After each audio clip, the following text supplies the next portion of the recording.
Hello, hello, welcome everyone. Sunday Shogi, where we analyze your games live. If you would like to send your game, remember about this form, Google form that we have. All you have to do is put your link to your game. If you really cannot do it otherwise, maybe you can post also the direct kifu. I'm gonna review it. There's of course a queue, but you shall be in that queue. Let's see what's there. Currently I'm watching this game. Hello. It's the Shogi Ladder, I think. One of the tournaments we have on our Discord. There are two of them going on at the same time.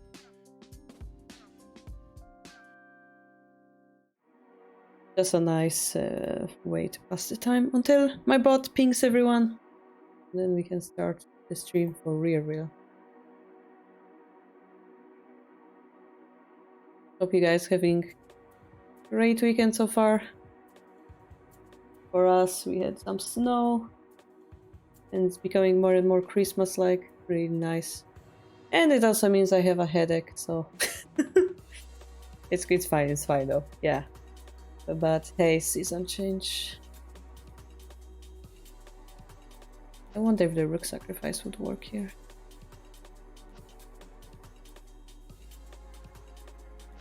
Should, right?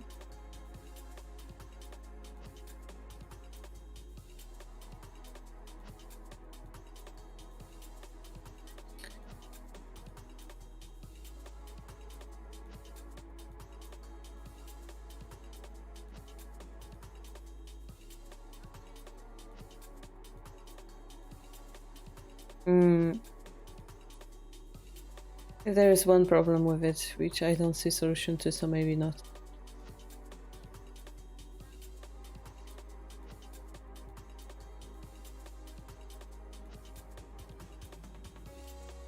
I was thinking this.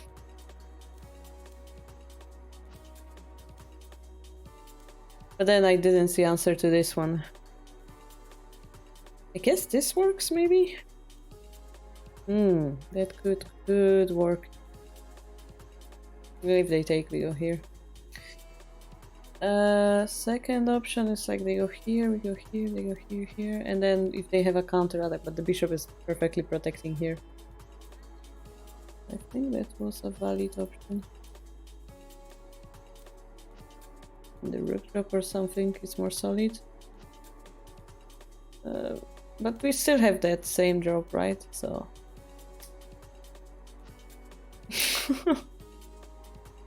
yeah, that probably gives too much pieces to the enemy. Anyway, interesting lines there. Oh, this is interesting as well, going for this counter. And this was a little bit slow. So, did the ping go, guys? Can we start? No. Okay. We're gonna start anyway. Let's see. I did some kifu reviews on Thursday, if you guys missed it.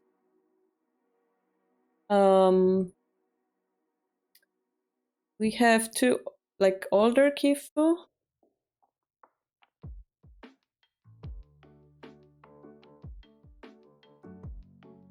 I think I reviewed this one already.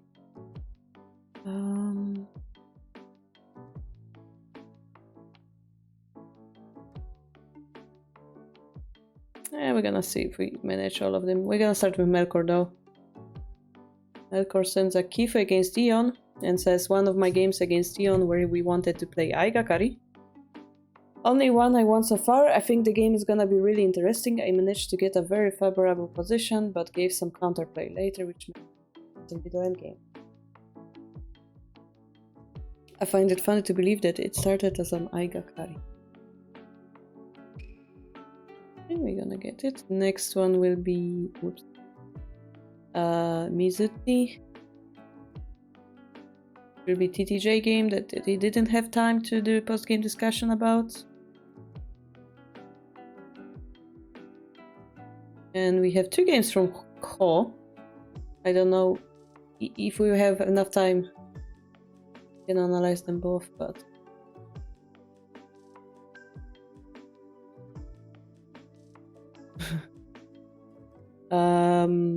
if we have time, we can do both of them.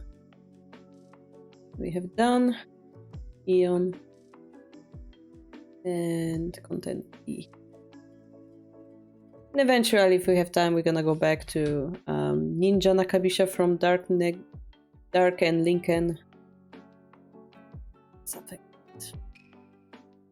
I'm quite confused why Melkor sent me the kifu in Japanese format, but like the link is in Japanese menu. With Japanese menu. Yeah, that's the one I'm putting like at the end of the stream. I don't know. Like, I think we should start with the fresher kifu, and then if we have time, which I think we do, I'm gonna go back to it. Melkor is Gote.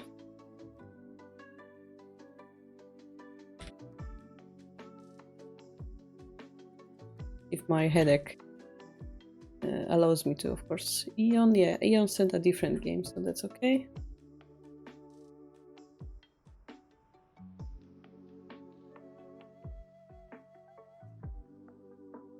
Hello, Contenty.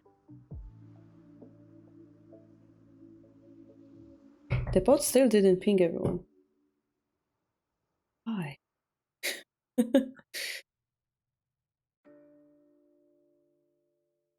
We are live. I'm gonna just post it. Alright. I just heard a ping in the other room. I wonder if my ping pinged my husband. Fisher kifu, yes. Fresh fish only. So this is Agakari. This is an attempt to like do something like this. Finally, they both accepted. King 5-8, 5-2 is the normal shape in Agakari nowadays, and Eon is going for time in silver. Quite surprising, I think. The silver is now blocked, right? We cannot, unless it's that Ufogin that I don't understand type of shenanigans, but okay, so this move is to block this move.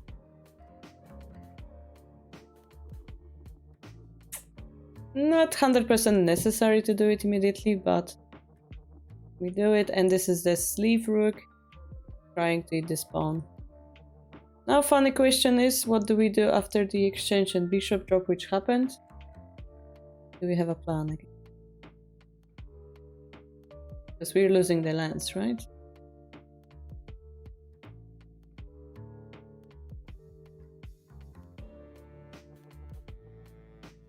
Okay.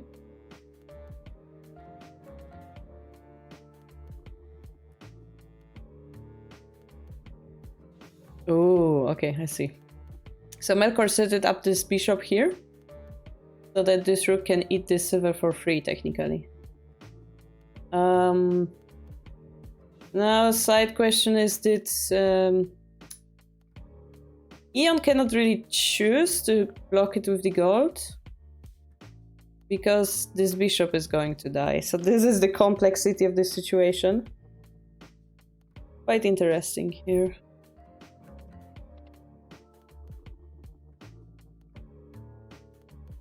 So he chooses to use the silver. Okay, the gold is technically defended, but we're still losing this silver, technically. Yeah, we just lost the silver, so I don't know if that's the... Like, maybe we don't have option to lose it at this point? Oh. Oh. I wonder if it's also acceptable to just allow them to make that horse. Yeah, it's quite difficult.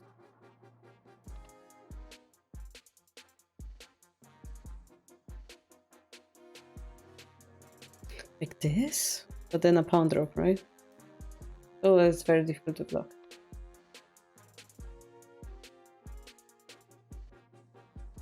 Yeah. Quite nice SSG. So, if that works, which seemingly does,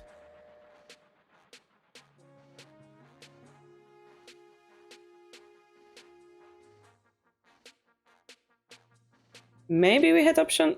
It's a little bit crazy, but hear me out. let's say this happens. Like maybe you had that type of move. And the rook also protects here, which is nice. But this brings another problem to the table, which is this bishop drop. Yeah.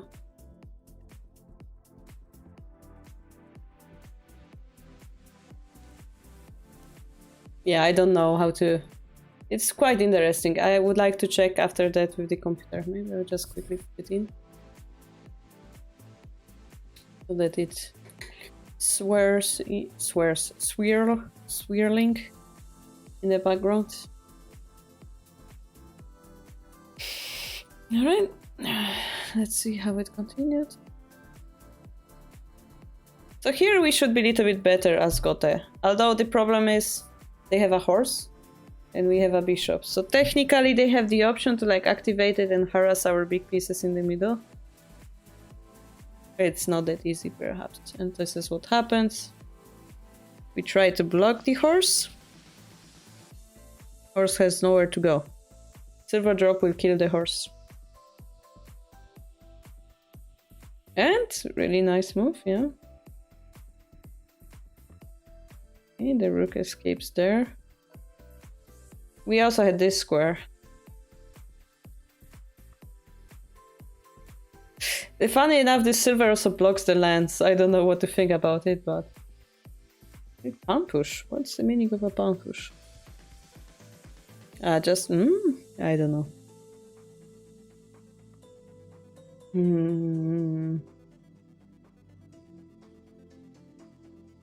Anyway, now Melkor got a bishop, right? Therefore, he's like bishop for silver lands. Normally, 2 pieces for 1 would be good for black, which is on top. But because those 2 pieces are kind of stuck over here, not so clear.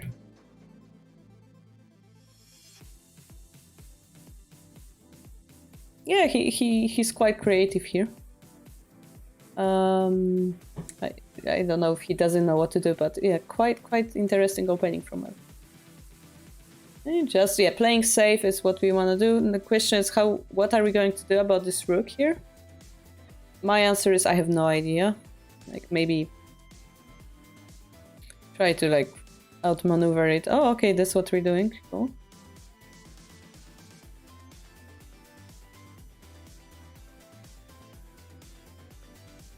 Okay.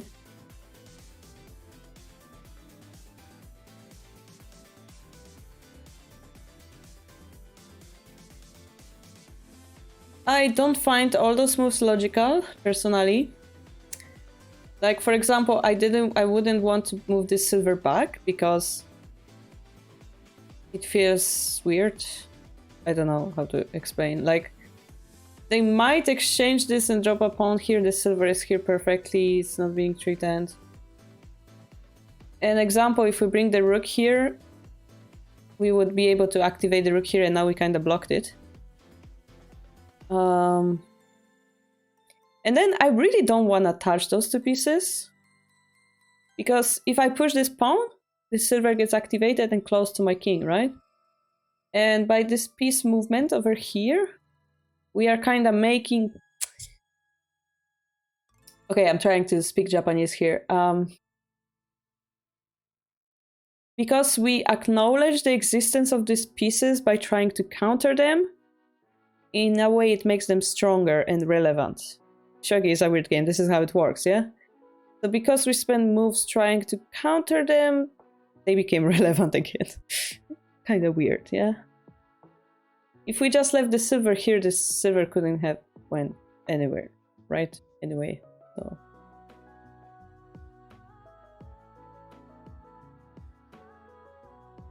It's kind of weird, yeah. Push the edge pawn is always a good answer. If you don't know what to do, push the edge pawn used to be a proverb in the past among our community, and it's a good advice, in fact. But generally, you should be knowing what you're doing. Hello.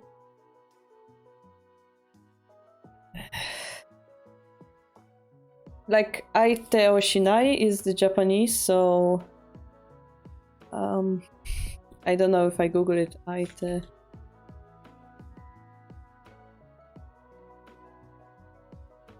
I don't know. Okay, different things. I vaguely remember because Aite means opponent, yeah, in Japanese. So, but it kind of applies to pieces as well in that case. Like, do not make an enemy out of piece that's not useful anyway. I translated it as being relevant.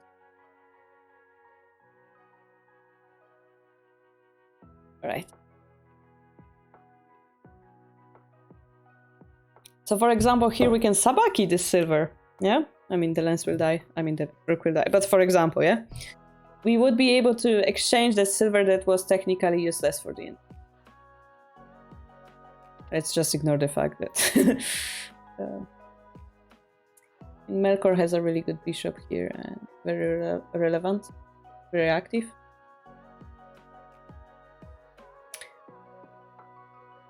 Yeah, we're casting the king, but we're in middle game, so I'm not sure how it feels, yeah? I'm not sure if the rook is attacking the crucial spot, yeah? It's kinda... I mean, it's a difference of the strategical idea. Like, that's not what I would do type of talk. I mean, doesn't mean it's bad. But like, compare the rook activity, a little bit.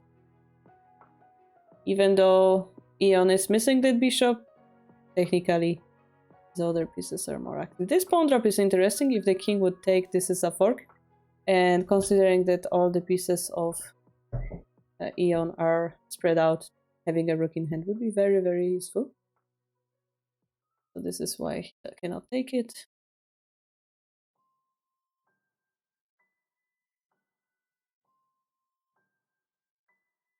I really would like to see the pawn drop here. Right, at some point. Like, we're in middle game and moves like this, they then feel slow. Although, yes, we're afraid of a counter, maybe that's why, but the flow of the game is weird because we've shown a bunch of aggressive moves. We accepted the fact that our king is in danger before we started attacking, and now we are like regretting it and pulling back. So we were aggressive, but we pulled back, which means that we are failing in some way. And Melkor will be like utilizing it.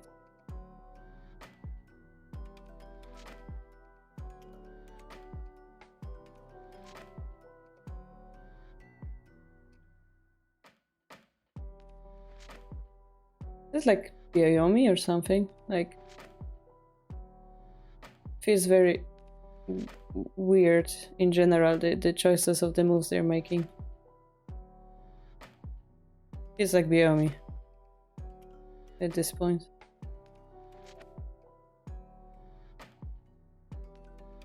Then it leads to a mate, yeah? Let me check if it was Byayomi already. Yeah, 1 minute. Well, the last few moves were like punching each other on the face. It was a matter of who's gonna find a better move. If I were to guess that it was Eon, it was kinda weird for him to play in the way he played. Which could mean he's improving actually, so it's not necessarily bad. Like when you guys train a lot, you start trying out new moves, which means your playstyle changes, and sure, you make more mistakes, but you're gonna learn something in the process. So if that's what Eon is doing here, because I don't think I've seen him play Aigakari before either, then it would be a good indication. Melkor, of course, like played really greatly this game. I'm just not sure about this rook usage and this king castling. Felt off, but we can confirm this with our computer sensei. Yeah, so here you can see that what was the correct move here? So wait, so Gote is Melkor. Gote is on top. So Gote had a chance here to Yeah, so this is why I wanted to propose to move silver back, but... Knight was correct. Knight, rook takes pawn, pawn 6-6. This is a nice technique, guys. When you have this fork, you cannot protect them both, right? What you can do is push this pawn to like disturb one piece or another. If the bishop takes, you have time to take here. If the rook takes, you have time to do something about the silver, which I assume is gonna be rook. That's a good question, what to do next. Because pawn drop is coming. But you would be able to like do something more. Maybe defend the rook here? Let's see. We defend the rook, taking silver takes, loses them a bishop, right? Or just move the rook away. Okay. Yeah, something. Yeah, we have more time because we sacrifice this one focal pawn. Interesting tactic. So yeah, there could be something. There was something we could have done. Yeah. Here Gota is better, as we established. The silver. The horse is dead.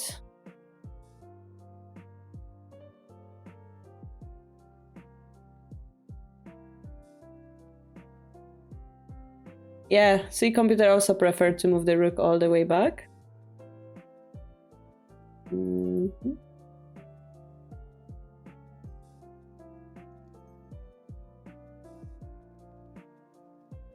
So the reason why they push this pawn here is because of this move.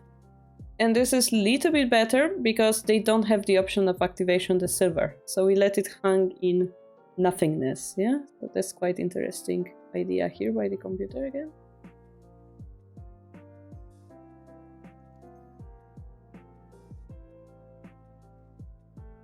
Yeah, and the computer is like, move the rook back, move the rook back.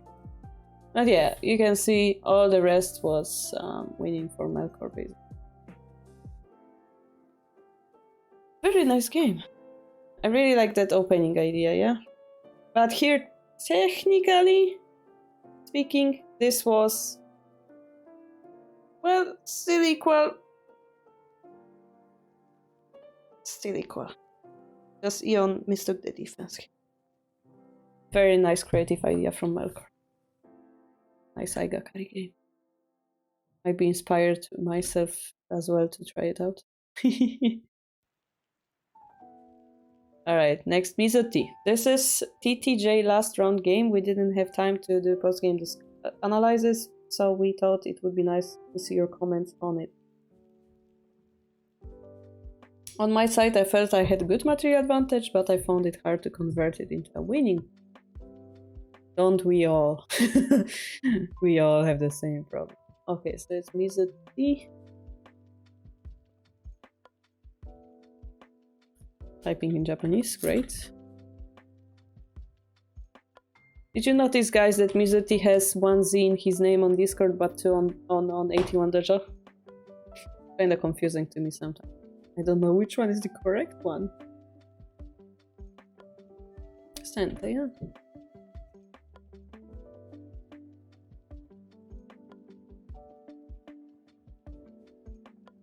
Alright. So let's see, yeah, our favorite Ureshino versus Central Rook. Today I saw a game on YouTube by Yamaguchi Lady Pro who played against Ureshino Central Rook. It was very interesting. He played normal Central Rook. If you guys like normal Central Rook, you can check it out, yeah. You're still playing, okay. Sorry about that. Do you want me to do the kifu later, Mizuti? I can skip you for now.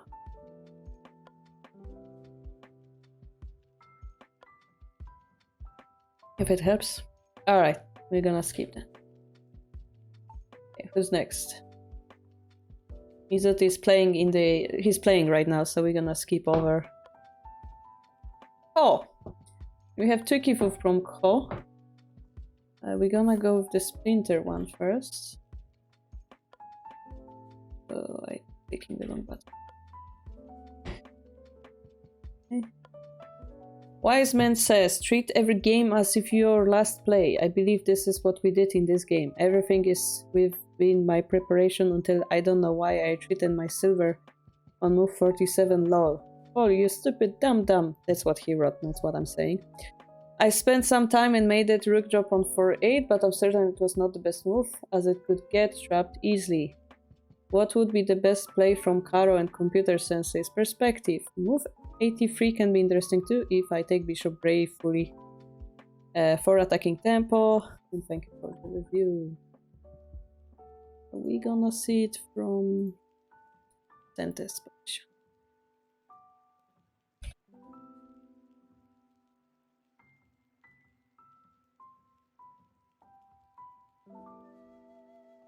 Alright. Yoko Fudori, perhaps? Side pawn picker? No, we chickened out. Okay, so now we're threatening bishop takes, silver takes, gold dice. So we have to do something about it. And then we drop the pawn. So, from a shogi opening perspective, we dropped all our pawns.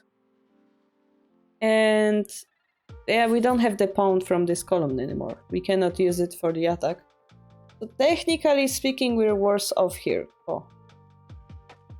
The enemy has a pawn advantage.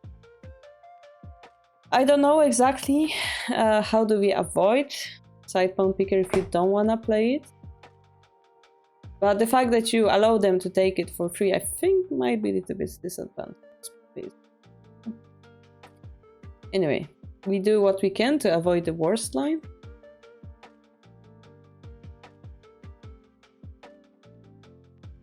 We exchange the bishop for the rook. 2 bishops in the opening are better than the 2 rooks. This is the proverb. We will have to defend the rook drops here. Yeah, we're not really afraid unless we're afraid of this. Yeah. Then we have a rook drop here. They go here. Well, we can just do that. Because we don't have pawn to like break it, right? It's kind of weird position, but I think we're surviving. Yeah, it's very interesting, yeah. But anyway, our opponent was already afraid to take the silver. So I would leave it the way it is. And here we could have made a dragon, right? Unless they have some counter. I mean, something like this, right? And we have a dragon. Unless we didn't want to give them a target, and we play slowly.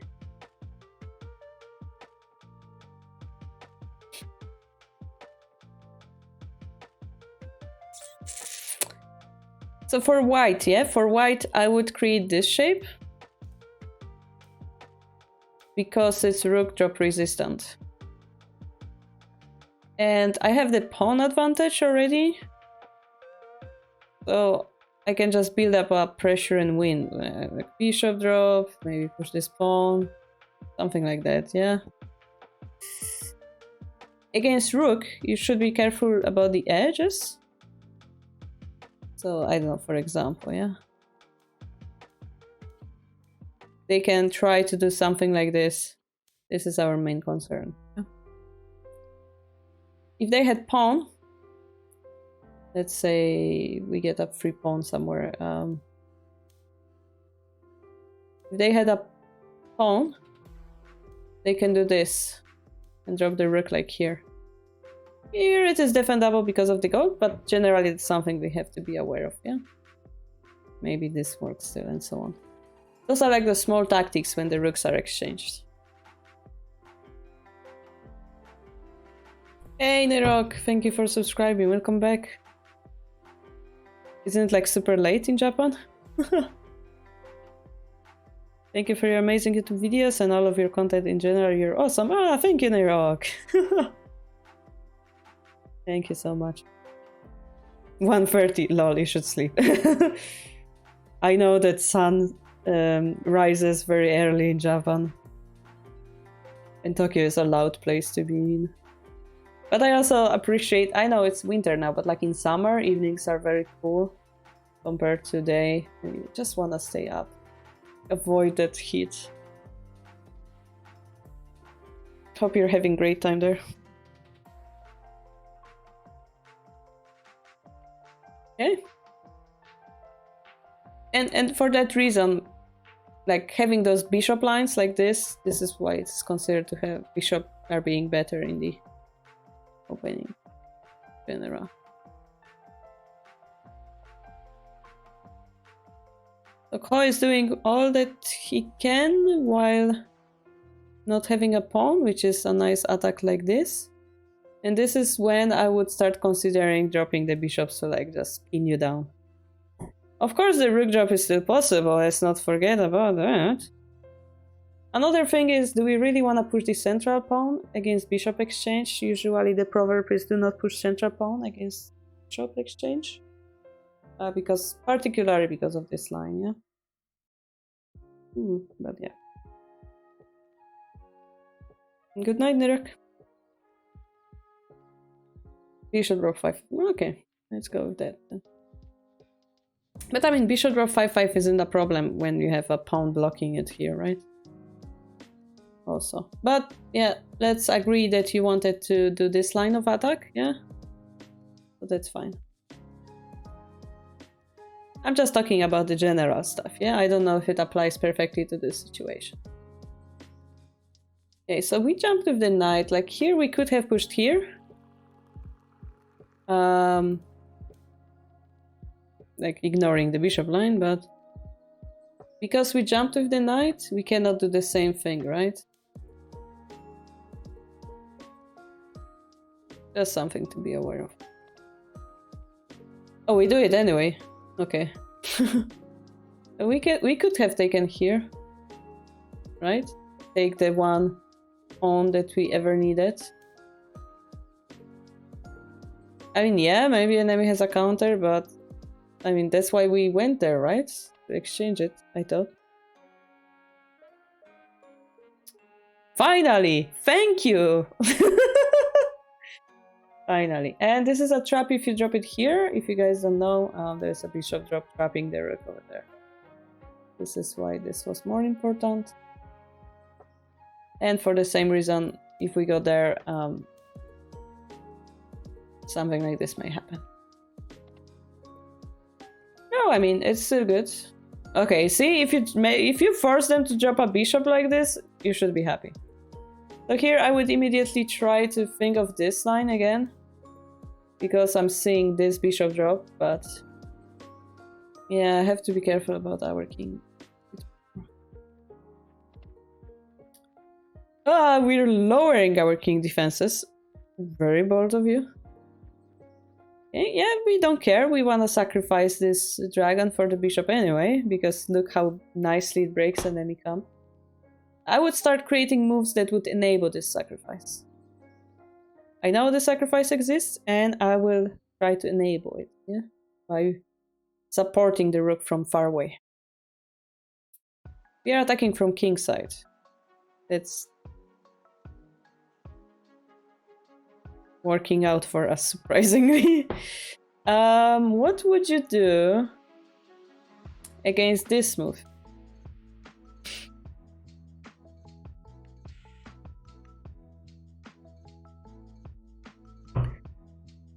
We don't have rook, we have bishop. Yeah, and then this. Take. Down drop.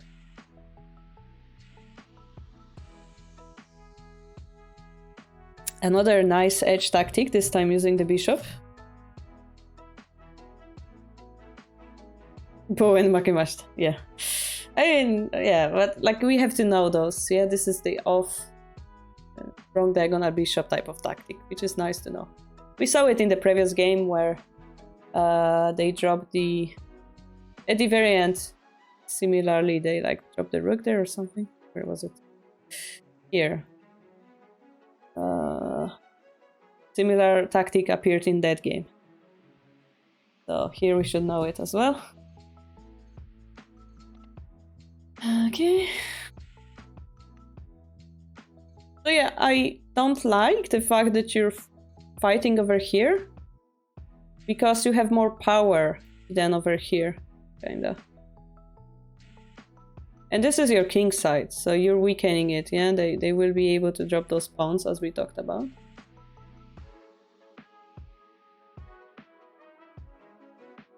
But let's ignore that for a moment, and it's opposite.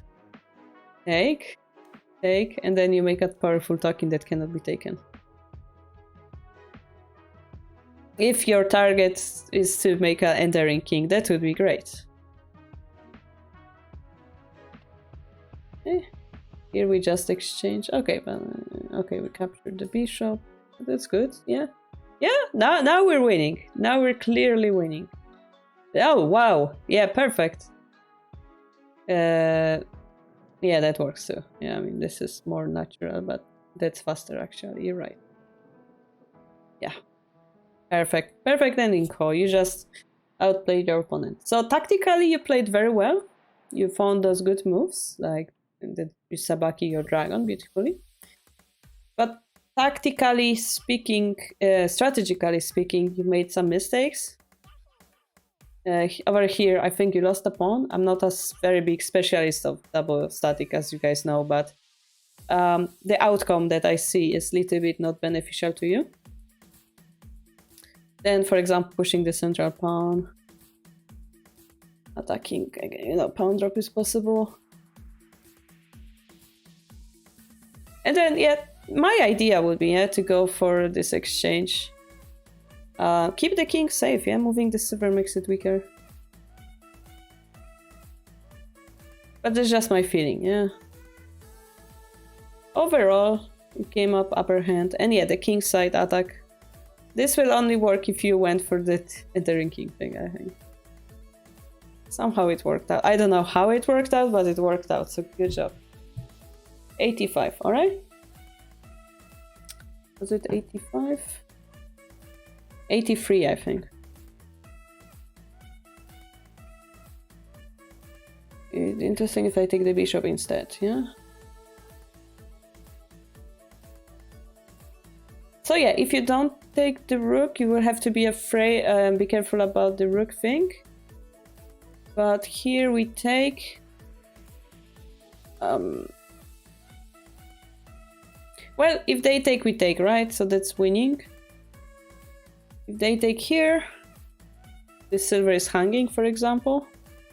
Or we could continue ignoring it and promote the knight. So de facto, they have to take, but then you take and you're winning as well. I think you're right. Yeah, I think you're right. Taking the bishop was much better. Why does it work, Ko? Let's try to create a rule in our brain. This rook is not useful to us.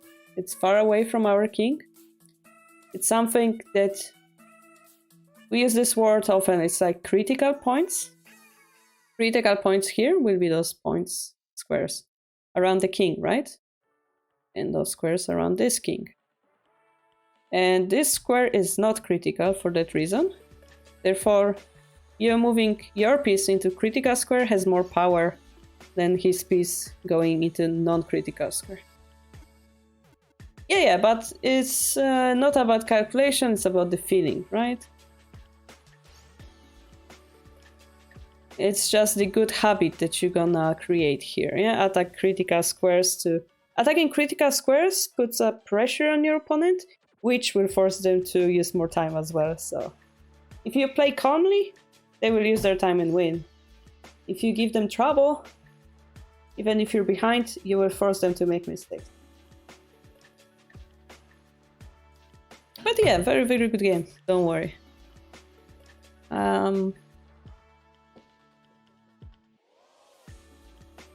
Just strategically, yeah, please consider those points I talked. This is like the next step. The closer you get to one done, the more you will have to understand of those general unspoken rules that we have zero English material about.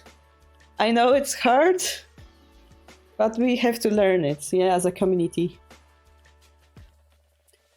Where are the critical squares? How do we activate our pieces? The 2 bishops in the opening, and so on. Yeah, we have to learn it as a group of poor people who cannot speak Japanese. Yeah. Journey to get good when. No. We have to journey to tourney, and it's gonna be soon. I'm gonna set it up for like a very long period of the holidays so that you guys can play it out. Sabaki is good first thing to learn. It's the most crucial one, perhaps. So that's good. That's good. But you didn't Sabaki your silver in the game, so that was weird.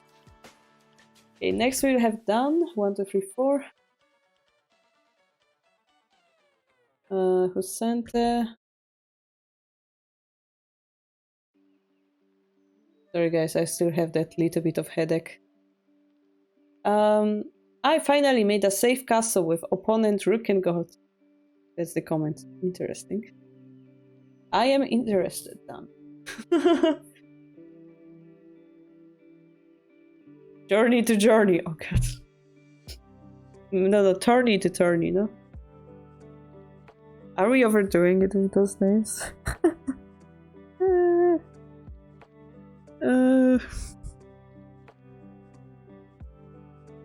Like, the problem with like being content creator, you do stuff and sometimes you don't get the feedback, so you don't really know what people are thinking. Maybe some people are like, what a nonsense, it's called TT serious, it doesn't make sense in English language or something like that.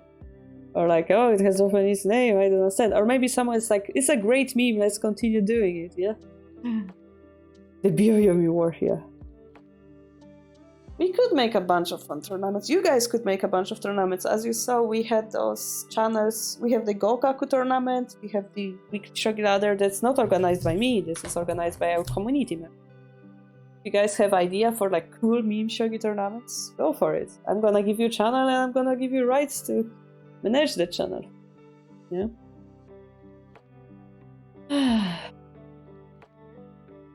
Okay, we have the double static. Gangi, perhaps? The early pawn push, so maybe it's swinging group? Yeah, 4-5. Okay. This general shape isn't bad, it's very aggressive. We see it against Anaguma. It's called silver to 6-6 shape, kinda. Yeah. Enemy is going different. We are too scared to castle deeply, perhaps. This is why we castle 1 move before. I guess they're playing Ureshino. Is it what it is? Is this how we counter Ureshino nowadays? And Dan moved his gold to the side.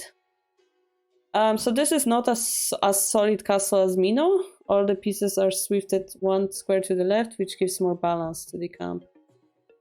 Quite interesting. The enemy chooses to open the bishop line, pretending to exchange this. Bishop takes, rook comes, we take, and we're the first one to drop the rook. Gold goes up to prevent that.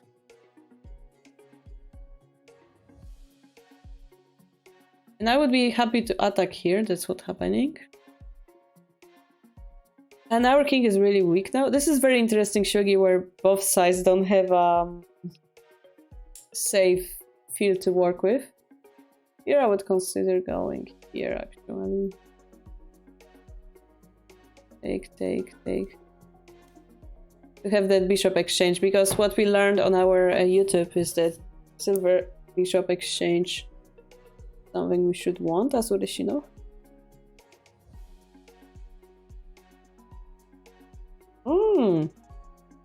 Team tournament. So with team tournament, you guys know we have the World Shogi League.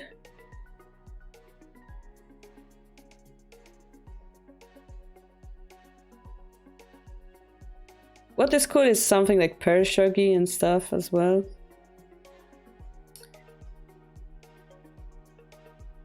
There's 2 types of team tournaments that I know, which is Pearl Shogi. It's fun because, you know, each player plays a move without being able to coordinate with other players. This is usually like a fun bar shogi game. And then the team tournament that we play in Europe is when you group up 3 people together, they give a weird team name, and they just play for the team and they're having fun. And then we have WSL, which is more like countries fighting each other. So it depends which side of the tournament, yeah? And also because it's 3v3, it's hard to organize it rather than 1 versus 1, coming with all the time zones differences and so on. But yeah, that could be next step. It could be next step. The rook should go back here. I don't know why it didn't. Maybe trying to do something about this. Then we can drop something here. I don't know. Now they have a horse and they're killing our rook. I mean, we are killing their rook. Yeah. I would consider jumping with the knight first. And then dropping the silver, but maybe we're afraid they're gonna escape, so we drop it first, which is fair. Yeah.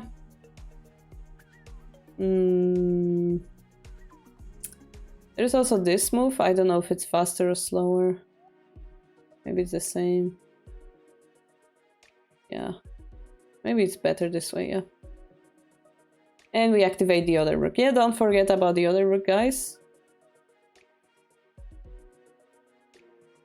Nice, we got the dragon, and this bishop is becoming useless for the enemy, right?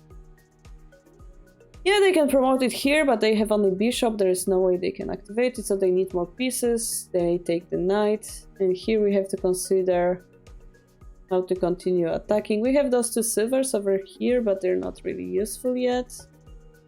If we go here, this gold will go down. If we sacrifice this piece here, we give them potentially dangerous piece. Our camp is technically safe, we should end this move next. It could be a possibility, yeah? Oh, that's what we played, cool. So we're going back, we continue attacking, they drop the rook. And then we set up a Hishi. We threaten this at the same time. Beautiful move by Dan. Enemy tries to defend both of the squares using the knight. And now the final question is this Tsume or not? Not, so we attack. And we win here. Is this a Tsume for us here? We drop the silver? Feels so, right? This is mate. If they take, this is mate as well. So we had like 1 move faster win, but doesn't matter. The point is, over here, we recognize our king is safe. And we go for Hishi, yeah? Is our king truly safe? Like there are moves like knight drop. By the way, this gold also protects slightly against this knight drop. That's interesting. Knight drop. If we go here, bishop drop. Dangerous. So we have to take. And then we have scary moves like bishop drop or skull drop. Yeah, bishop drop. King runs. Sacrifice, king takes. Silver is necessary actually. Because gold drop, king takes, gold drop, then silver can take. If it was a knight, it would be a mate, possibly. I cannot tell. Probably not a mate, still.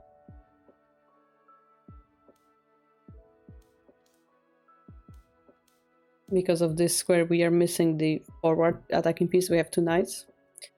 Gold takes is the phoenix. Bishop drop. Wait, what? Where? Gold takes instead of... If gold takes, then the knight takes, pawn takes, king goes here, and we start running here. That was my concern. And then you say bishop takes 2-5, promotion is enough for Gote. I don't see in which moment you can do that.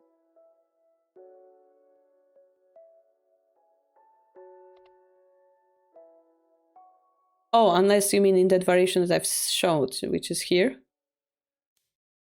This one, yeah? Yeah, you're right, actually. Although we would have to consider moves like this.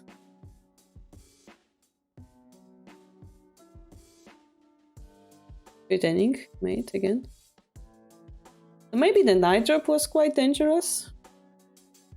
In the end.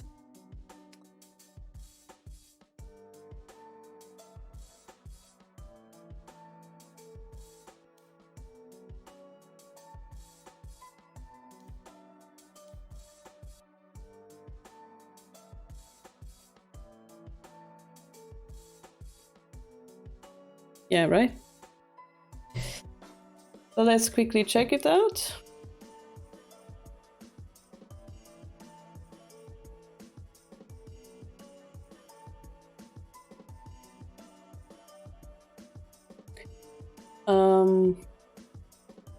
That was in this position. Ah, we found it! We found it. So it's actually mate. It says mate in 17.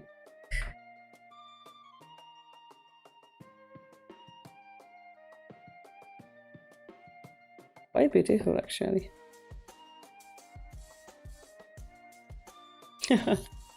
So bishop is the correct move, and then... Oh. This one thought I read. Wait, what? Oh no, because I read that. The mating variation is gold drop, actually. Yeah.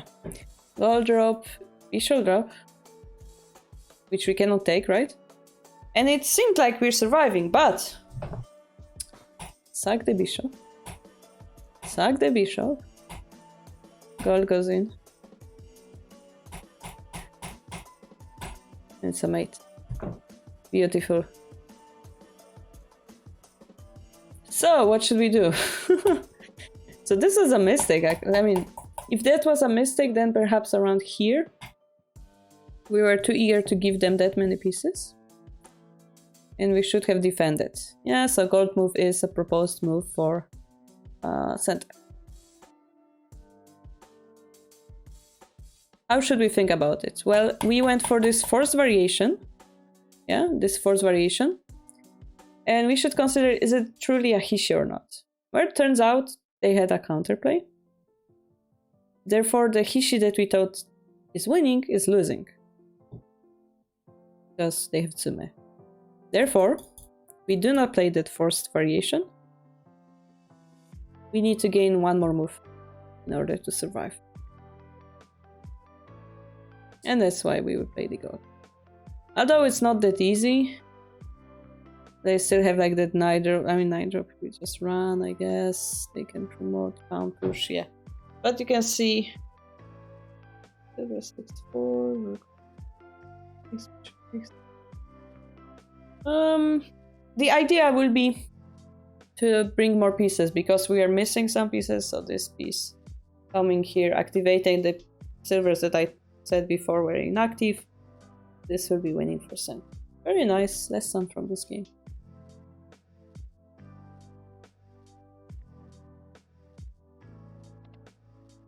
So generally speaking, I think Dan Sabaki his rook very beautifully. Like this rook. I mean, this rook, of course, it was beautiful grab. And I really liked his bravery to like go for that exchange. It's just that we needed a little bit more patience around.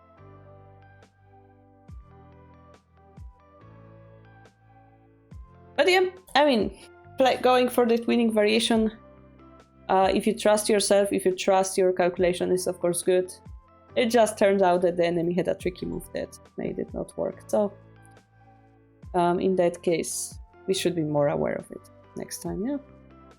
Alright, next, Mizuti, you finish there?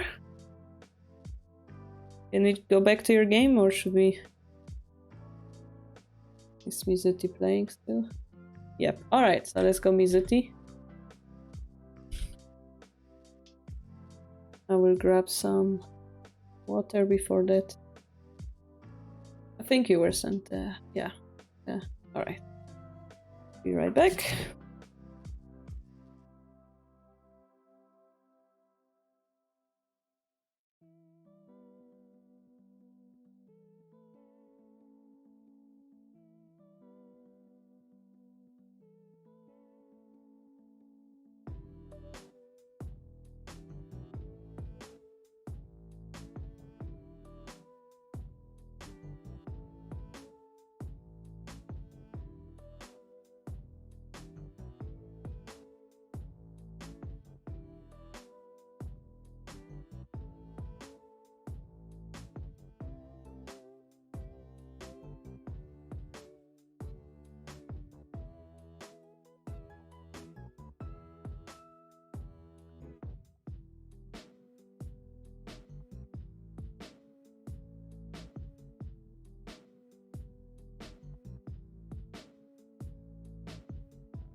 Alright,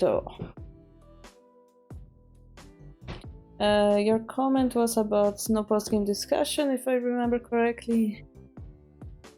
Let's analyze it. We played the Ureshino versus Central Rook. Personally, like, I don't like dropping the pawn like this. I prefer to move my king. If they drop, it becomes a target for us. It's like my general feeling, but I understand the need to like play safely. Like, I prefer to keep the pawn that they gave me in hand.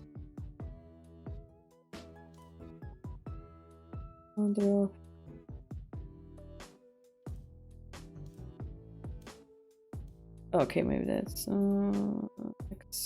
push pawn, drop type of thing. Yeah. The reason why I did it in this order is that this sacrifice doesn't exist. And then, I mean, it might become violent and so on, but eventually we're able to take off this pawn and we have pawn advantage. So they're not gonna drop this pawn. They will probably retreat and so on. And then we both have a pawn in hand. I mean, we can still drop the pawn later, it's just that for a moment it gives us more opportunity. Dropping is not a big mistake though. Okay, so we go here. But for example, now we cannot play this move because the silver is stuck. But technically we can still do that. Maybe it's not that bad. Oh, we do it. Alright, cool.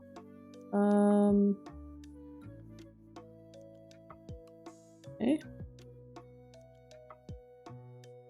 And now the fight begins, yeah. Just got a bishop, just got the lance, and we're happy. That's simple. Okay. Okay, how do we deal with that? So, I mean, if we're afraid of the pawn drop, we could have played this move before. Like, prevent it, then take the knight, right? Took the knight. Okay, we actually played here, but then we have to play another move. Yeah, that's acceptable. Silver drop, then we run, then we promote, then we get a free silver, but then they're gonna get a gold. But we drop the rook, protecting the gold. Beautiful. Beautiful, and then we protect the knight. Okay, we don't care about the knight. Probably your play is better. I was thinking more like this, but yeah, compared to that, this looks nice, yeah. One drop, silver goes back. We again attack the dragon on the same square with the same gold. Now they're threatening to promote. Take it. The question is who's faster now, yeah? We have those two pieces blocked in our own camp. Our horse is far away. I'm not 100% sure like we're winning. Now we might be winning. Maybe the silver drop wasn't the best idea for our enemy. If they drop the knight or something instead.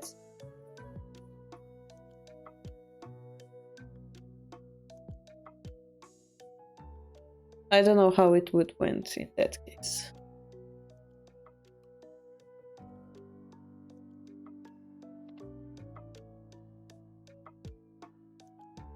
Okay, the bishop comes active, checkmate threat, and...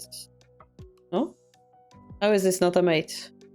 This is a mate, my friend. This is a checkmate, right? They go here, we block them off, take this off, and mate. And if they go up, just sacrifice, use this gold, finish them off. That would be a mate. And then we made a bunch of weird moves here, being confused.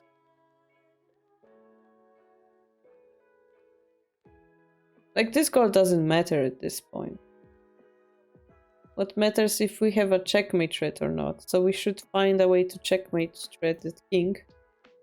One way or another. Right? We shouldn't just defend. We are faster.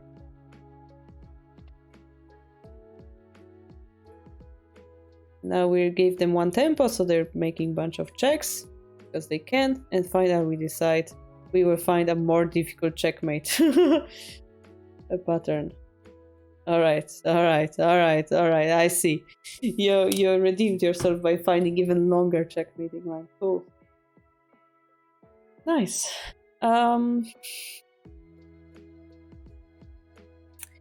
So you got a quick advantage in the opening, which was this bishop and this lance, I believe.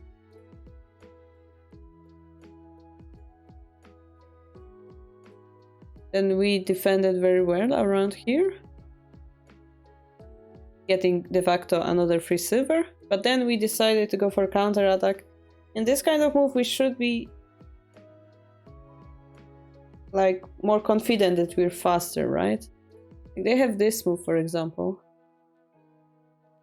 The target being...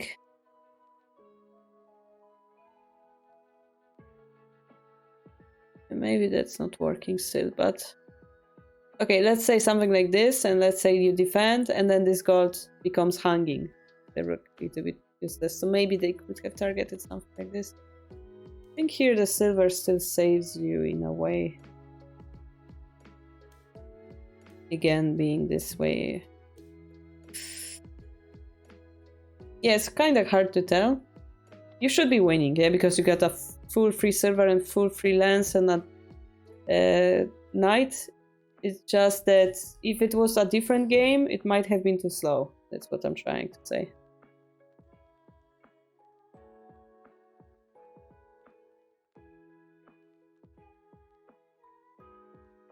That mate that you found at the very end was really good. You cannot see your bet and end game with those moves. Really nice ending. I would say you're not perfect at the end game, and you know, only Fuji is perfect in the end game. It's just that the pattern that you missed was a very basic one in terms of that's what usually happens in Minokaso, and that's what you should know as static rook player. You should know those by heart.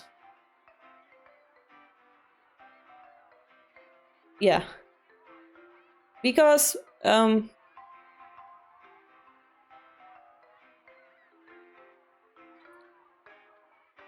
again, we're talking about crucial squares. The crucial squares are here. And we are attacking here. So technically, even if we take those pieces on the right, it doesn't get us closer to checkmating this king. It still takes us a lot of time to set up another pivotal piece and then going for the final blow, right? So this is not the most straightforward way to go for the king. But if you're able to do it slowly and reliably... Oh, the computer prefers to defend too. Then yeah, it's win for you. Why this is better? We're not getting the piece advantage, right? Why is this better? Well, both are winning, but...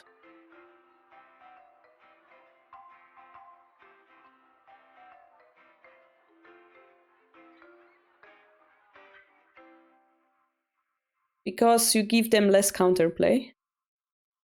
They have no pieces in hand, yeah? They picked up the knight, they picked up the lance, they got 2 attackers. Here they have like only pawns, which are not useful.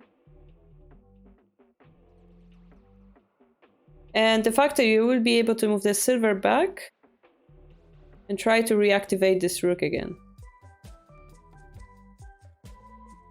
So instead of taking pieces that are useless to your opponent, you're trying to make those pieces useful again. So you're not losing anything. But also you keep those pieces safe. Sometimes, I think I explained this in Anaguma games, sometimes we escape this knight so that it's harder for an enemy to capture it. Here similarly, we just make it harder for him to resupply his army. And this is winning for us because we have this piece advantage of knight, lance, silver. And we keep it this way. We don't give them any knights, we don't give them any lances, we don't give them any silvers. So we keep that material advantage until we establish the peace activity thing. And de facto, yeah, we could bring the horse back here, you know. We could maybe bring it onto this line. And those pieces are irrelevant to us. We don't need them in our hand. Yeah, that's kind of the feeling. So...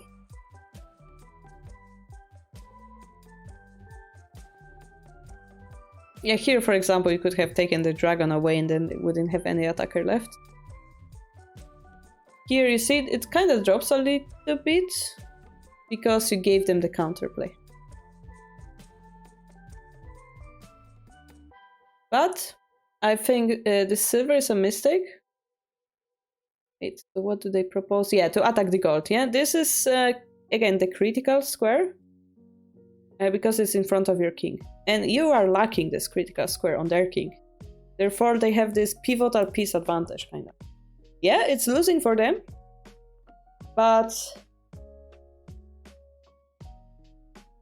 they enable you to make mistakes, if it makes sense. And Shogi is game of opportunity, right? If you are able to make that check on Anaguma, you may have the Tsume. If you have no check, not Tsume. Here, if they have an attack on your king, they may be able to succeed.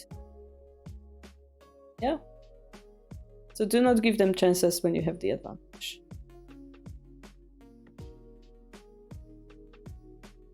Yeah, something like this. Thanks, Mizuti. I see we have some people in the chat. Cannot wait for their games. Mizuti done. Navoiska, you never sent me a game, in fact. You know that we did stream on Thursday, right? With games as well. I might have analyzed your game then. Might be on YouTube already. Let me quickly check that.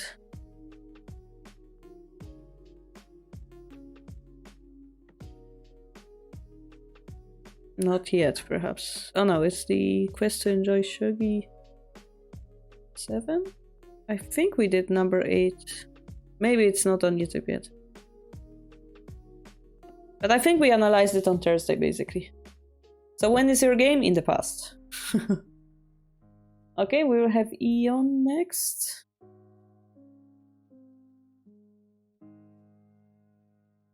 And then Contenti. And then we're gonna go back to Lincoln's game.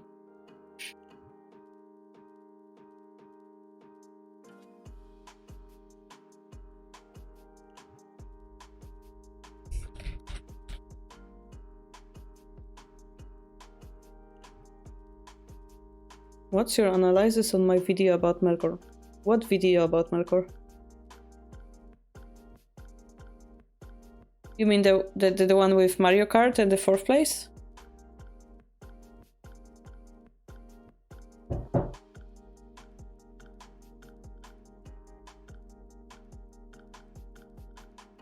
I have no idea. What video on Melkor? Yes, we could that, Kho. We can keep it like that, sure. Wait, next Sunday. We're slowly getting close for the Christmas, right? We will have TTK match next week, and I'm still gonna be here. So yes, I can do this next week.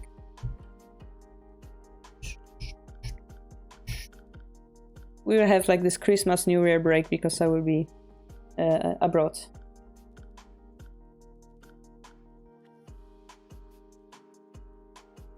Bum, bum, bum, bum, bum, bum, bum.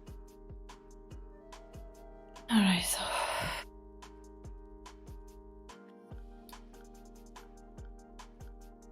Well, I think his comment was simply thanks for review. Double check that.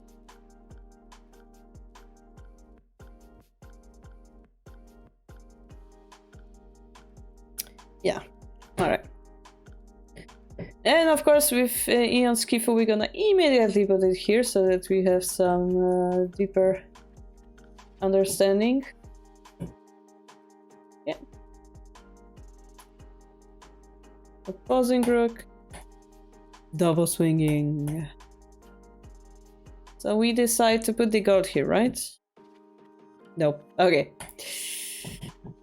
We've seen so many games of Nishiyama versus Atomi where they prefer to set up this shape. The problem with this shape is that the king being here makes this square a little bit paradoxically weaker. And this is why probably they like went here. But I mean, so is their king. It's here, right? Okay, they're attacking this pawn. We go in the center and we end up in this symmetrical position.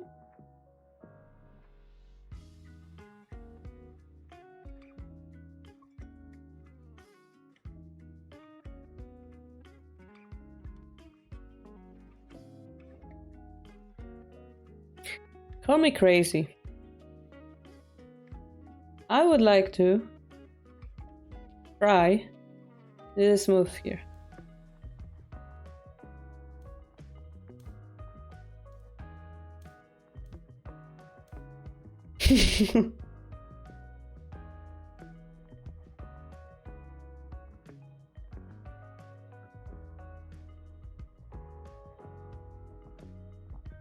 The only problem I perhaps see is that they can like strongly exchange the bishops and drop the rook first. But we have silver advantage, right?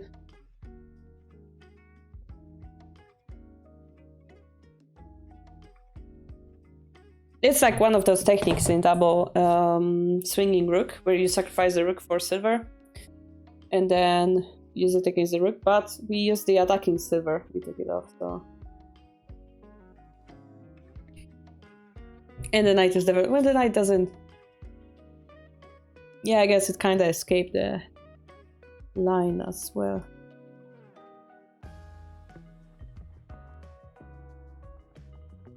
I mean, there are moves like this which might be concerning, but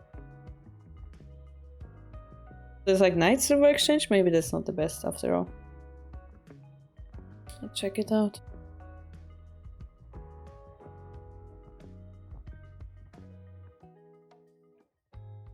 The computer doesn't propose this move. But it's something I would like consider as a possibility. Yeah, if we take and drop, probably it's gonna be equal game if they push here.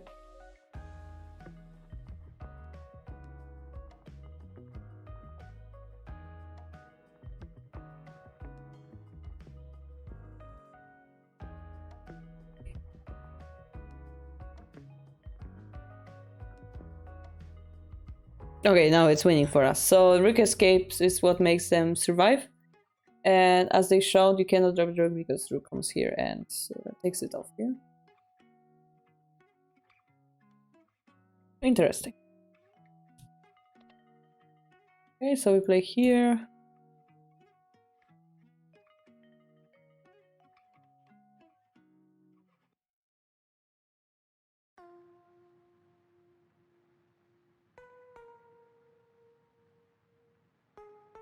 Tough.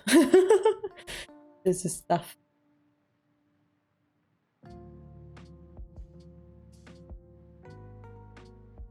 They're activating the rook sideways. This is a very powerful move, very cool by the opponent. Now they're attacking our gods. We have to drop this pawn. This is painful looking. This is, yeah, you can see on the diagram here, it's a little bit better for center already. A little bit painful. Because we're symmetrical and they have move advantage, yeah.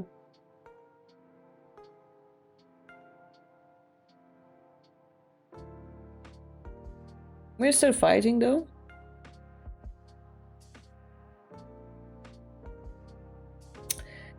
Pawn drop is going to kill this silver, no? pawn drop here.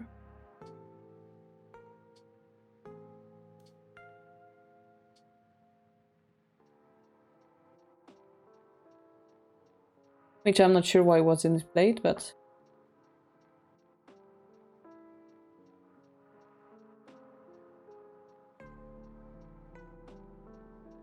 When you see your opponent move the silver like this, just drop the pawn and force it back.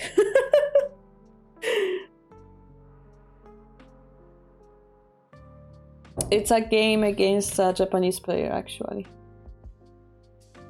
A 6 dan, I believe. 7 dan, yeah.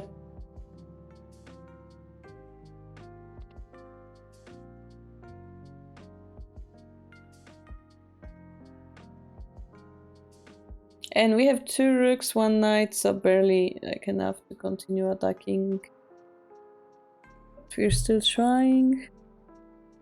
And they're attacking. See, guys, this is a move. This is what we're trying to learn today, yeah? The main theme of today's stream, perhaps. This music is very unsettling, though. Critical points. It seems like we have no pivotal pieces around this king, but a singular pawn out of nowhere put this king in danger. In danger because we have the option to check. And when we have the option to check, we have option to checkmate. Yeah? Remember.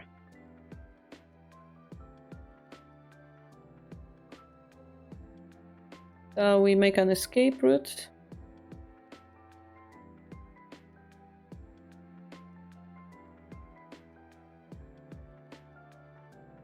Deleting enemy attacking pieces so that we're safer, and this is some actually. But not to safer, but to checkmate actually. Why is it checkmate? Of lands. Wow.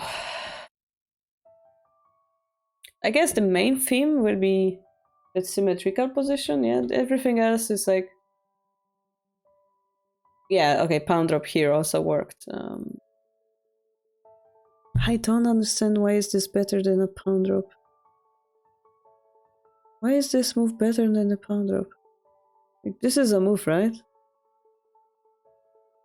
Am I missing something? Because of pawn drop, it becomes silver for rook exchange. This is madness. This is madness.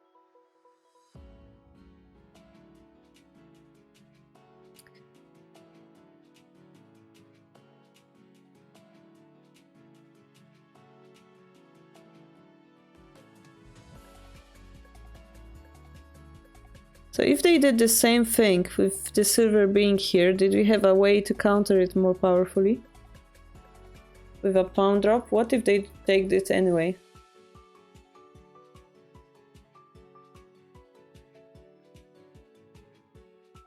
Rook escape and the rook is under attack and eventually silver will be taken. Yeah. So seems like to me, Ion, that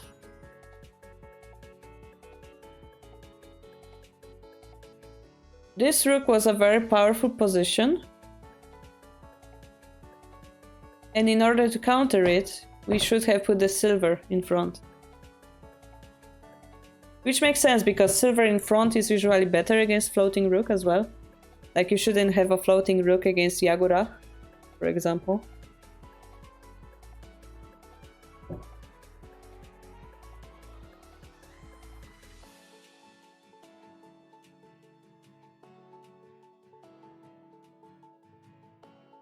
And this enabled their attack.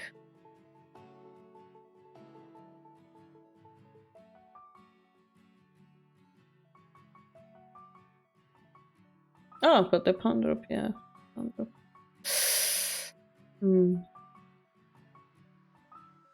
So yeah, interestingly, like, we should have 4 bats. This dragon entering the camp yet, but then if we have moved here, maybe they can drop the... No, just defend. And then target this dragon.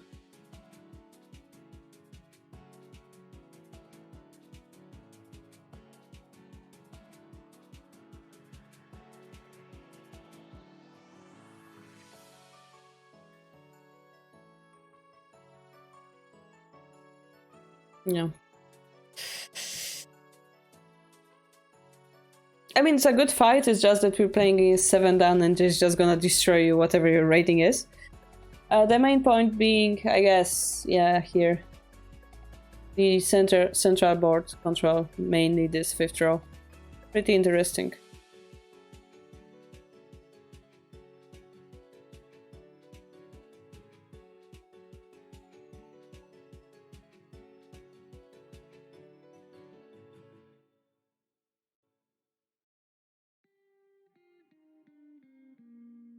In that case, yeah, we also should have went here. How cool is that? But then probably pawn drop and then silver anyway. The pawn drop goes back. But rook to 5 first. Trying to keep this connection desperate. This is really interesting. I learned something today. Hope you guys learned as well from this game. Okay. Contenty. Center. I often fail when I try edge attack, but this time it worked. Maybe because of the opponent's error. Please share if you have any general guidance on how to attack on the edge, what to be careful of, and so on. Apart from that, any general points of advice would be appreciated as usual. Okay, let's see that.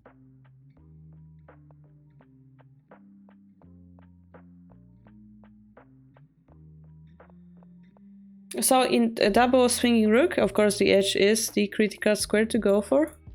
And you put your bishop on a very dangerous, very active square, which is 6-6, and you move your lens up. This is perfect.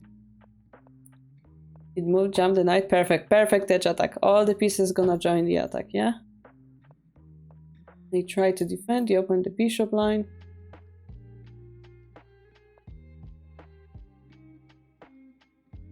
Now they could probably like block your bishop off for a moment and do that.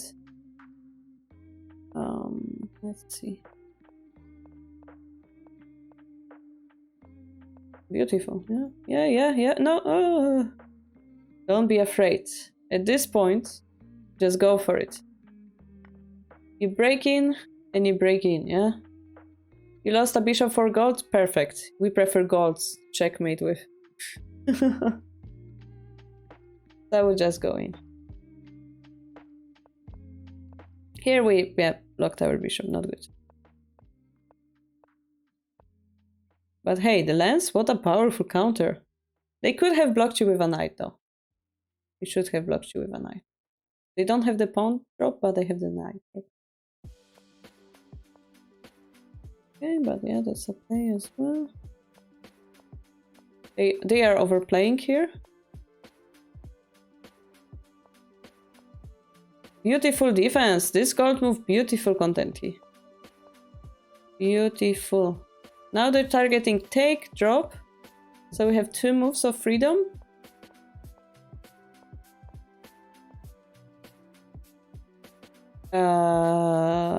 We're surviving here. Barely. Okay.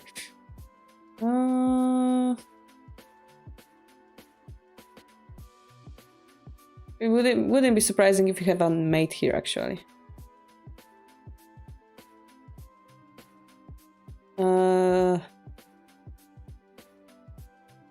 Is it a mate? I think you have a mate here. Yeah, 7. Which is 7 moves? Oh, just drop at the head. Yeah, I was thinking of someone else. Is it? Or just... No, just here. Okay, I'm overcomplicating. I think everything works. Because we have 2 knights. Whenever it's bishop, whenever it's silver, I think it all works. Bishop here works too, I think. Silver or pawn drop here. Knight drop. Knight drop is the easiest? I don't know. And taking the gold also looks winning, to be honest.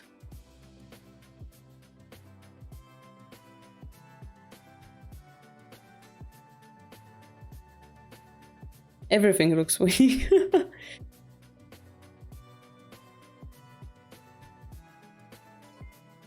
Thank you for the follow, Muscon.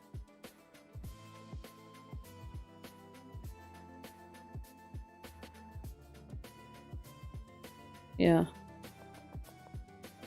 But I mean, you're winning, so Hish is better than Sume as well. Oh. Sorry, I just sped around through the game, but I think you had perfect shape in the opening.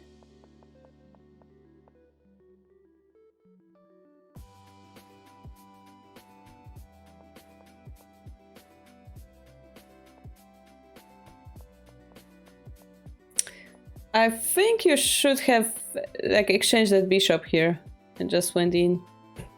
Because you don't need that bishop there. Here it kind of stopped your attack, right?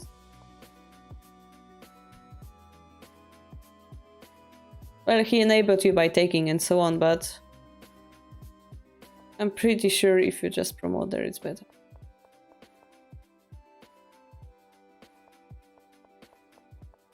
Because the idea of attack is the idea of sabaki, you sacrifice something to promote your piece.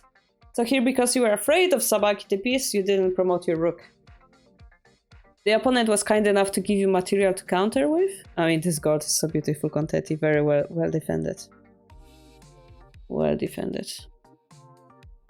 Technically, we could also take it, probably, but rook drop is better, of course.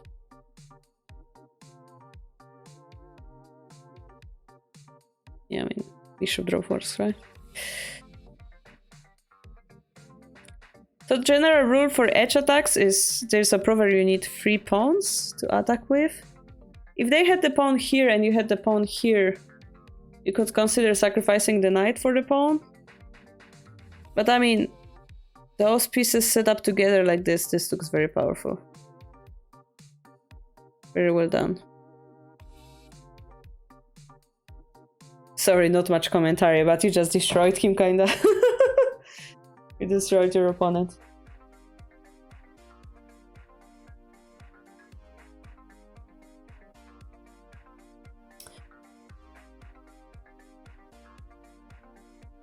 Well done.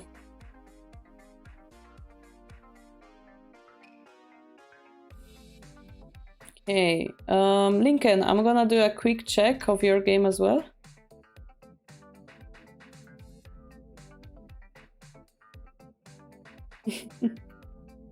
Content is getting strong as well. Everyone is getting strong, but Content is getting stronger each game. That's cool to see. Just the commentary, round 2. Alright. Nice. Nice, Contetti.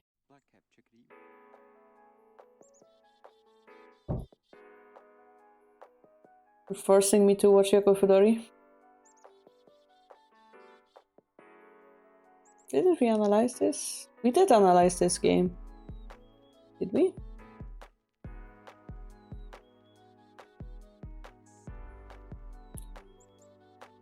I think we analyzed this game long time ago, Lincoln.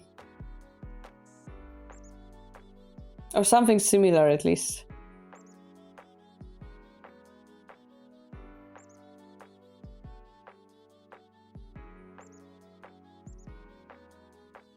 Yeah, I'm pretty sure we did. Maybe it was very similar. Yeah, but it was very similar, right? We were analyzing this rook drop whenever it was good or bad. This one. And taking here was the correct move.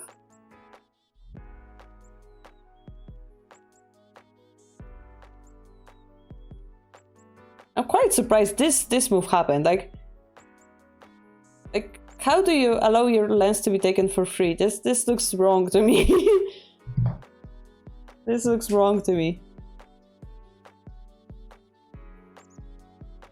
Yeah. Like if you drop the lens, drop it here, no?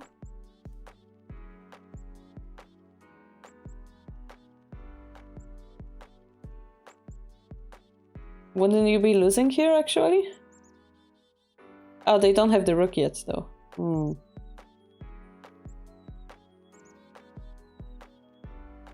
So tricky, this opening. Like, I would want to push this dragon back, but it comes here, which is also quite unlucky. And again, if we try to do this, this comes in again. Troublesome. Yeah. I don't understand.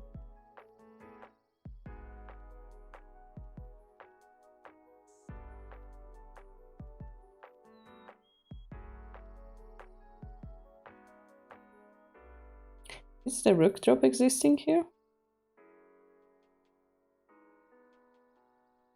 Like if a pawn drop, then we drop the lance. And then we have this nice fork.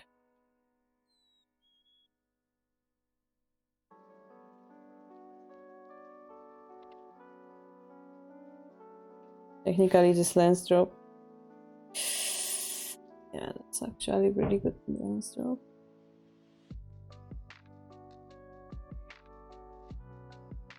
But yeah, this is clearly good for you, right? Like you picked up a free silver as well? Another free silver? Oh my, you're just destroying him. And now defend using his own knight? Lincoln.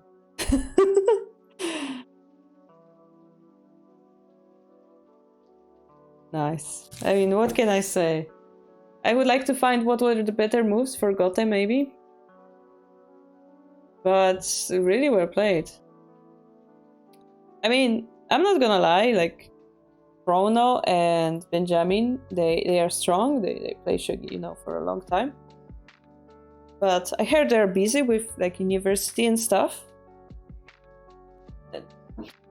So naturally, yeah, because you're busy with your life and so on, your Shogi will drop, Shogi level.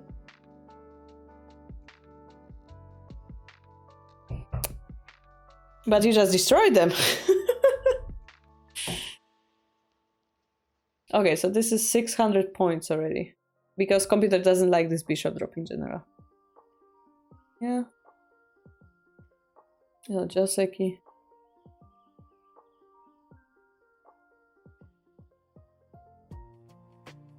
Lance drop. It for some reason prefers it on this square. Not sure why. Knight jump.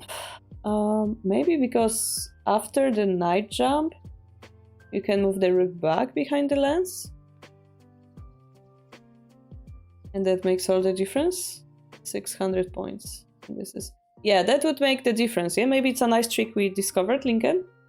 You drop the lance here so that you can move here after. Interesting. And therefore the knight becomes good. They should have defended. Yeah, okay. They should have defended. And you see this diagram jump?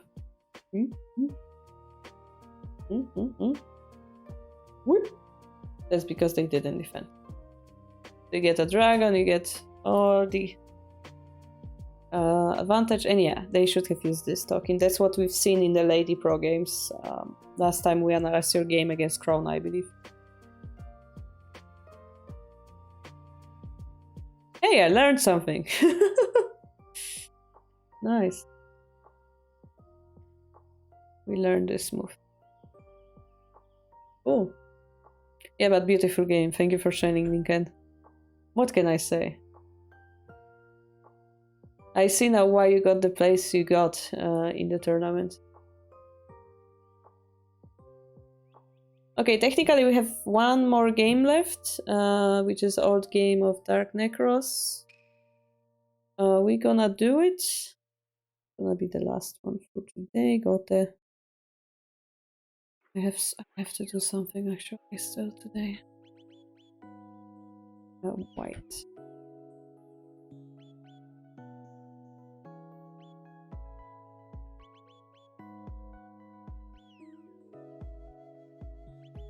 AKA spoilers.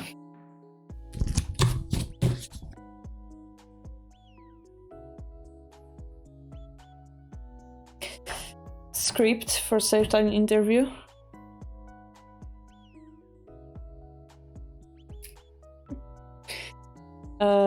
Okay, the comment was something about Ninja Nakabisha, if I remember correctly. I need to improve my Nakabisha ninja skills. Watch Shogi League.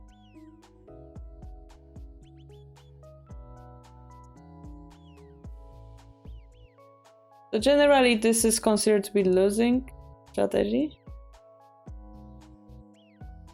I mean playable, just losing, because, you know, the pressure here is huge. Yeah, I personally like to like chase off this silver from here. Then we have to, like, this is coming. This move is coming because we have this weakness, so we should have considered something. I mean, even if we defend here, they come here. So that's the weakness we created by not defending with the bishop. I wonder if we could have considered something more aggressive in that case. Because we're playing at disadvantage right now. Yeah. But the fight goes on. Okay. In this case, I would have taken the pawn, I think. They can drop the pawn. Oh, this is so painful already. This is definitely not ninja. Here they can just promote the pawn. Okay, but the king is kind of weak. I see. I would still do it. I would still do it.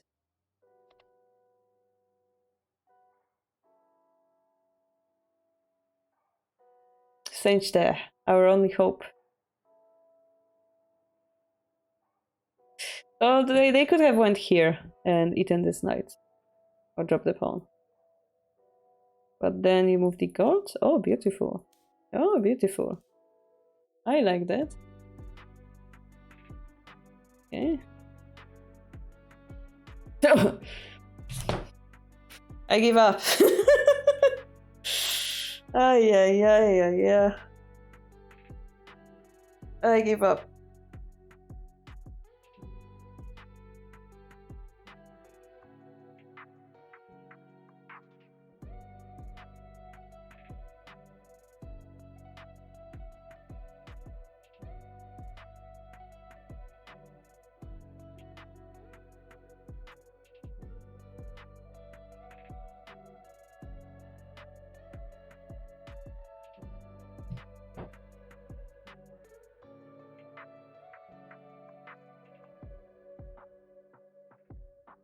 Yeah.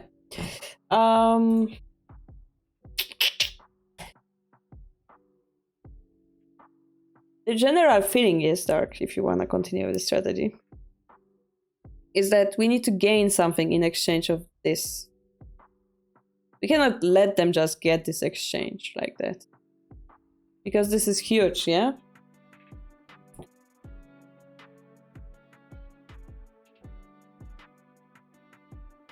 Like, for example, we gain a space for the bishop or something like that. Like, we should utilize it somehow, but it's very difficult, so generally I wouldn't recommend it.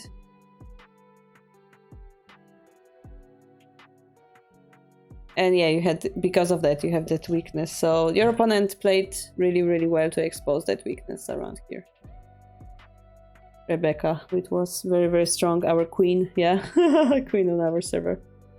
And now that you lost the silver and the knight was over here, yeah.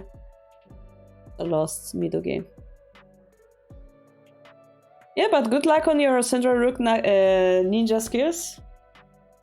You working on it is already first step to improvement, yeah. Thanks for sending the game.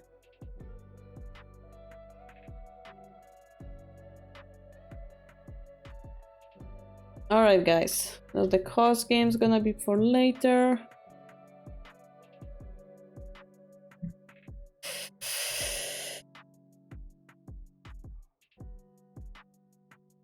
Today, by the way, if you missed, we had this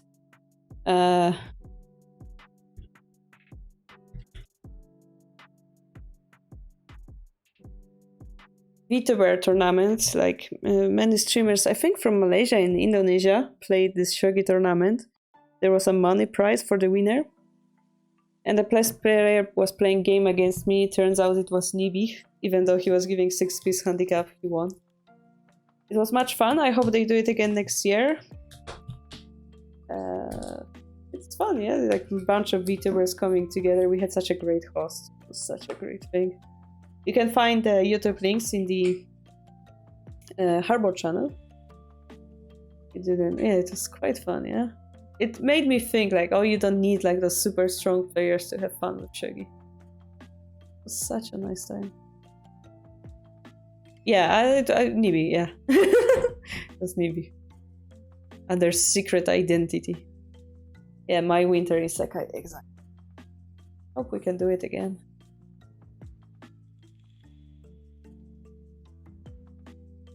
We should do more events like this, yeah.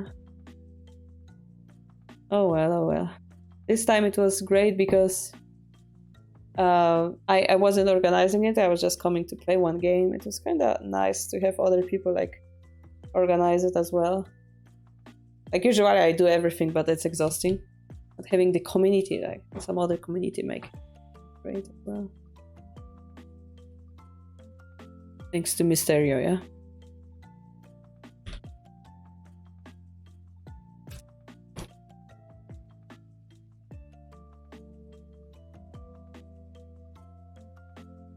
So plans for future. We do 4 more videos next week for YouTube channel, which gonna be Ishida Ureshino and 2 tips for beginners, I assume. We will have TTK games on Friday, Saturday, Sunday at 1 UTC in the afternoon. Then we're gonna have normal streams on Saturday. Sunday, Quest to Enjoy Shogi, hopefully as well. I will try to set up the Journey to Tourney tournament on 81 Dojo, yeah? I don't know how to do it yet. I think, yeah, Swiss tournament. We're gonna give like 1 week of registration. Maybe I should do it like tomorrow, actually.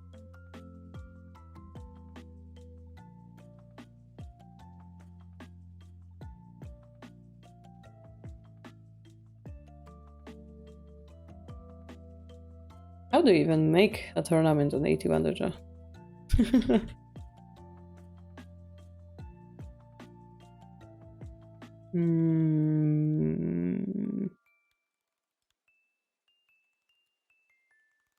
Tournaments.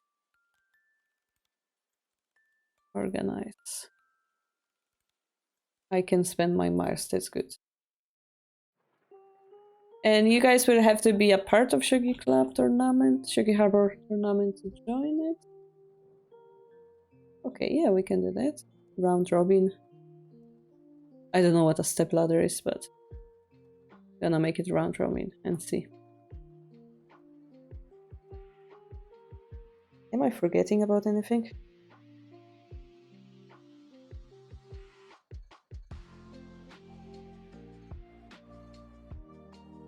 Guys, am I forgetting about anything? Feedback form. Oh yes, feedback form. Guys, you have to put feedback. We made this public collections, as you know. Game collections, you go to the last page, and we have this TTM season and so on. The way it works, you go to open, and you have lists from the tournament, right? Games from the tournament. You choose your favorite, and instead of clicking show, you click this button, and you can quickly like review the games using the keyboard arrows. And this way it's easier to choose your favorite game, yeah? Because you just click here and click on the board and do that. In the meantime, I'm not promising anything. We're working for the application for Play Shogi. We're trying to display that daily Tsume Shogi thing. We have some... I was trying so hard to do it today, but I failed and got a headache and everything. But anyway, we're working on it. Hopefully we will have something until the end of the year. Yeah, and Jen is also working on his game. Yeah, let's put pressure on him to finish it. I don't know what RPG Maker. Yeah. Wow, we're making more and more as a community. It's so much fun. Yeah. And if you don't know, the Discord has like this snow giving thing. You can get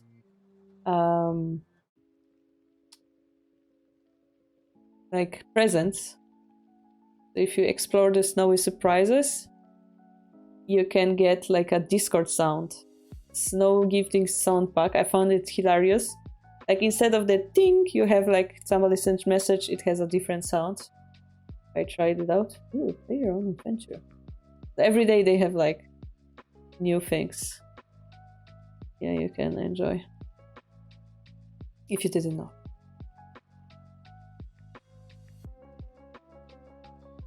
Yeah, and we have an adventure game as well. I'm gonna try it out later. But for now, I will be finishing early.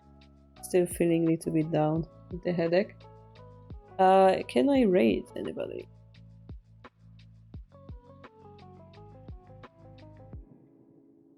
You guys wanna watch some Pokemon? I don't know who is the streamer. Oh, it's some Japanese.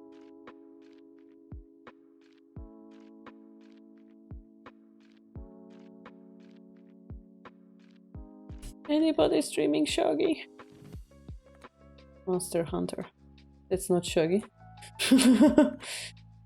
Chess.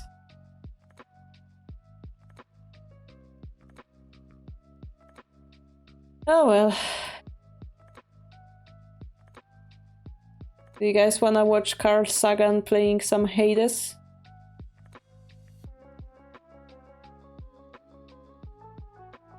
Fighting the final boss, actually.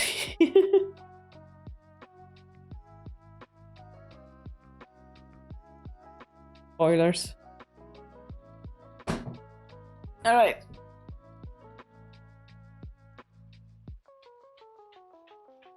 I will see you guys next week and on Discord.